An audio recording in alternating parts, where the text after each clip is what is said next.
Hello, everyone. Welcome to Indie Gaming. I'm Nick on the side of the comms, of course, Justin. So, what a week in gaming it's been.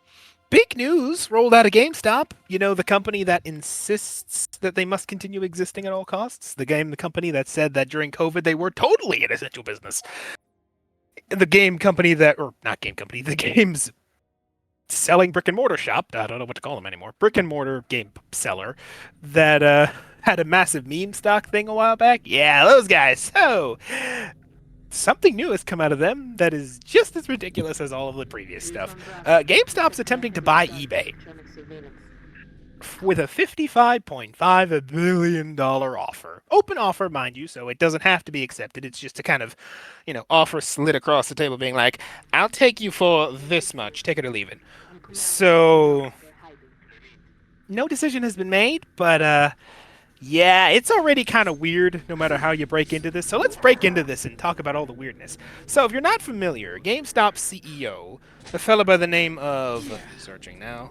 I literally just saw his name like 10 seconds ago and I cannot remember it already. Not a good look. Not a good look. Processing. Here we go. Ryan Cohen. Fellow by the name of Ryan Cohen. He only took up the company, I think, around 2018, somewhere around there. And this is kind of his plan that he's pushing across the table. But it doesn't really work. Why? Because it really comes down to many things, but the big one is the numbers. Remember I mentioned it's a $55.5 billion offer? Well, if you know how GameStop kind of works out, when you do the math, they've actually got about $11 billion that they themselves are worth, plus an extra like $20 billion in financing, a bit over here, a bit over there. So put all that numbers together, you're looking at a combined financial clout of $40 billion. Now, if you're doing your numbers in your head, you're probably thinking, hold on a minute, that's about $16 billion short. And you're right, because that's the big problem.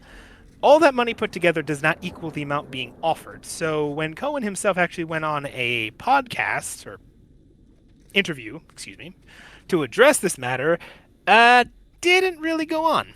Article by CNBC actually has the interview right here. Interview with CNBC's Squawk Box Omelette. So, he himself opened up by saying, Colin, that is, it's half cash, half stock. The details are on our website. This is after he was, I believe, asked about the $60 billion. However, one of the show's co-hosts kind of pressed him on this, saying, yeah, we see what's happening here. But he tries to raise it again. I'm just trying to understand, where's the rest of the money coming from? The reference to the $60 billion. Cohen responds once again with half cash, half stock. Co-host fires back. I hear you. I'm just saying that math doesn't get to the price that you're offering. He then later stated that we have the ability to issue stock in order to get the deal done. So we just kind of kept shouting half cash, half stock, and just kind of... Almost sounds like he was hoping people could... He tried the broken record shtick, but it's a broken record for a reason. Yeah, he just kind of kept saying that, hoping that that magically fixes the numbers. Because remember, all of GameStop's money put together between financing and stocks and everything else only totals to about $40 billion. So that's a massive increase between that and an extra $55 billion. So that's an extra 16 they need to draw up somehow. So yeah, that's a little weird. That's weird point number one, though. It gets worse. The question being, why exactly is Cohen pursuing eBay? Well, he himself actually kind of is pointing out that he wants to make them a competitor, or a legit competitor, his words, to Amazon, which is weird. How are you going to do that? Well, he's proposing combining eBay, their digital platform and all the stuff that they do, you know, the internet, you probably know eBay, so I won't go over what they do, with GameStop's bunch of brick-and-mortar stores. In other words, he's hoping to put eBay into GameStop and make them a brick-and-mortar location, which by that logic means that GameStop is going to start functioning like an eBay now, which is really weird the more you think about it.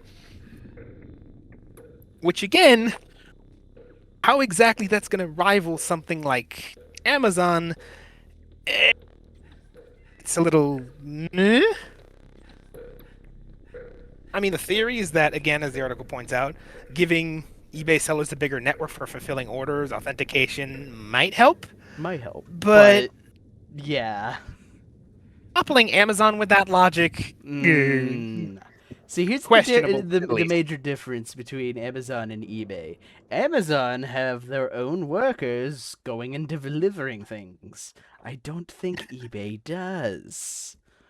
And If even if they do, right? eBay is mostly. anything, Oh, sorry to cut you off. no, it's like if anything, they Hmm. probably just hire, public available delivery services. Yeah, like honestly, eBay's a reseller, right? They're a hosting site at the very best, and maybe they do a bit of business on the side. I haven't checked about what eBay shticks are these days, right? But at most, it's just eBay facilitating the trade. They're basically just the middleman. They hook up dealer, they hook up seller.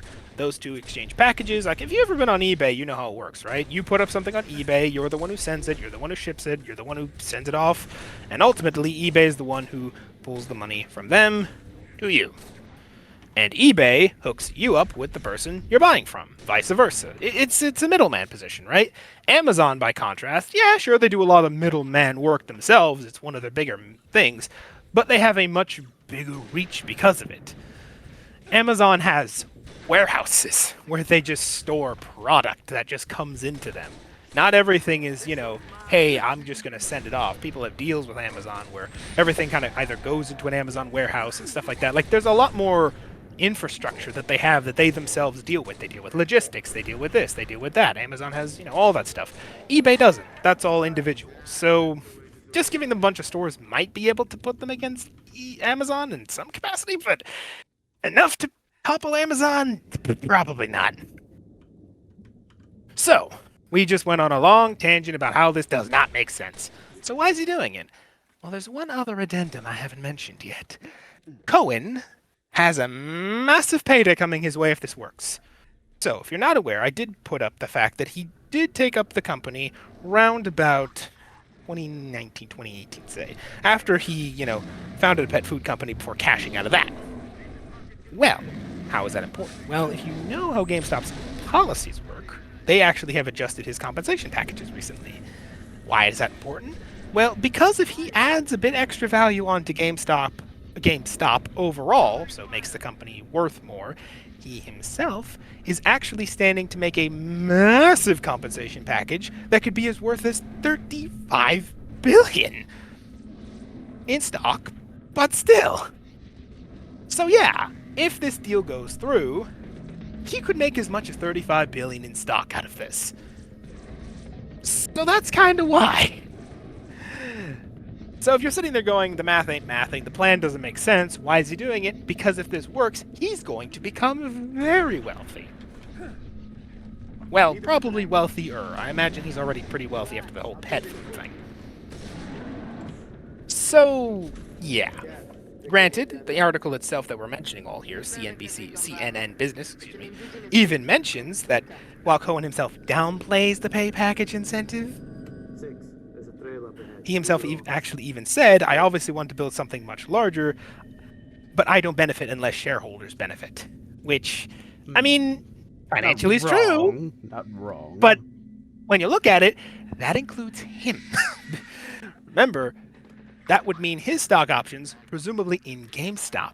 So when he says the shareholders benefit, that can also be interpreted as, translated, I don't benefit unless I benefit. Yes. Because technically he is still a shareholder.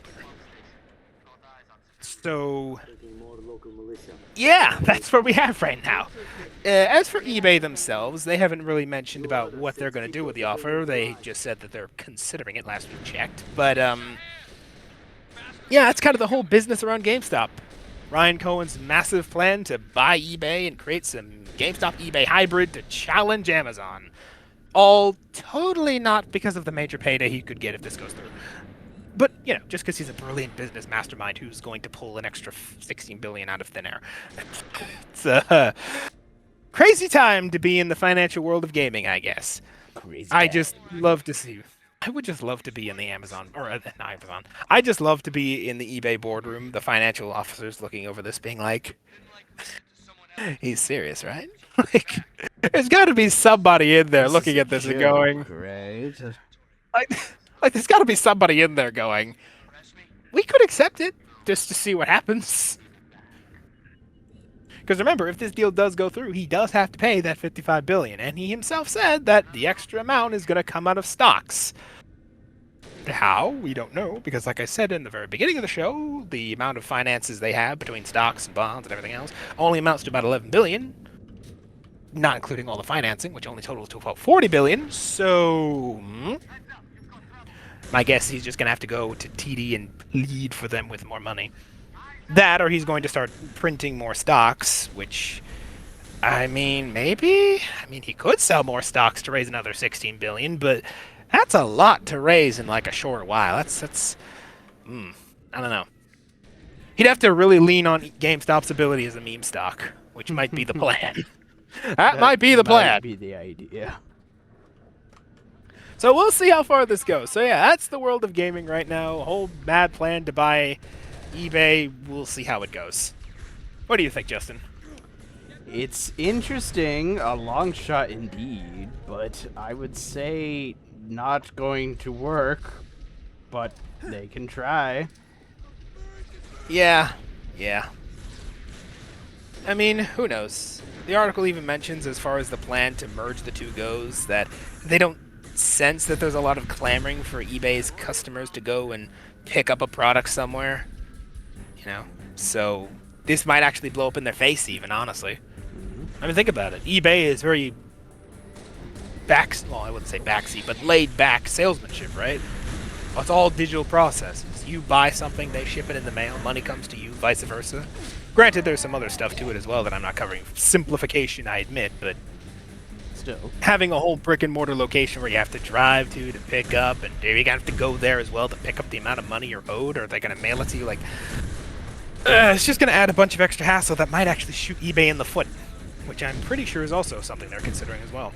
So, yeah, that's gaming news, though. We'll see where that goes. Hope you all enjoyed. Hope you all found it interesting. And I'm definitely going to watch this one because this could shake up the online market quite a bit if it goes Somehow remember, goes eBay. through. Yeah, if it somehow goes through. Because remember, eBay, while definitely not Amazon, is still a juggernaut in the online market space. So it's definitely going to affect the waters if it goes through. And if it doesn't, it's definitely going to be at least something to laugh at. So, yeah, we'll see. Hope you all enjoyed. Hope you all had a good one. And we'll see you all next week. Bye-bye, everybody. Have a good one. Rations, weapons.